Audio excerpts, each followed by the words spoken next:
Vsak od nas, nekateri bolj, drugi manj, potrebuje druženje, pogovor, stik s sočlovekom.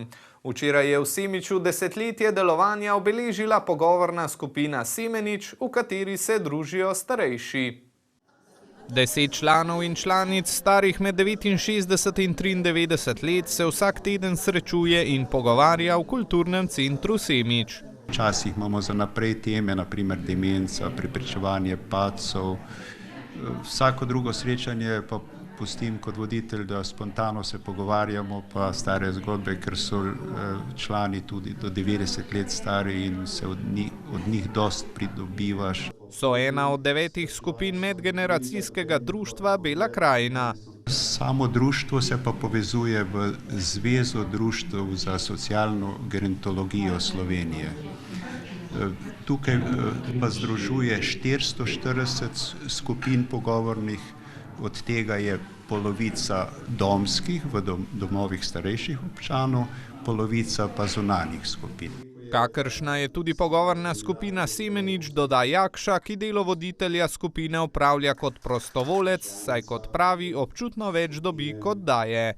Včerajšnji dogodek pa seveda ni minil brez pogovora. Zbrani so poslušali predavanje z naslovom Moč besede, kaj pravzaprav beseda je, kako jo uporabljamo, kaj lahko z besedo naredimo, nekoga pobožamo, prizadenemo, mogoče celo na nek način ubijemo, kako to besedo izgovorimo, kako ji damo pravi ton, pomen in kako se z besedo približamo sočloveku.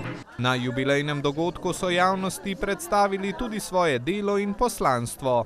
Smatramo, da bi s tem pridobili še interes ostalih prebivalstva, ker dosti ljudi je samih in osamljenih in to je prilika, da se ustanovijo še nove skupine, voditeljice se že izobražujejo. Mi smo socialni ljudje, potrebujemo interakcijo, komunikacijo, povezovanje in še posebno, ko se povezujejo starejši. Zdi se mi to zelo pomembno, da niso osamljeni, da niso zaprti v svoje hiše, da grejo ven, da se združijo, da izrazijo svoje stiske, da povedo svoje izkušnje, jih delijo naprej. Vsekakor pogovor je vedno dobrodošel. Tako kot so dobrodošli vsi prostovoljci ali starejši, ki pogrešajo druženje in pogovor.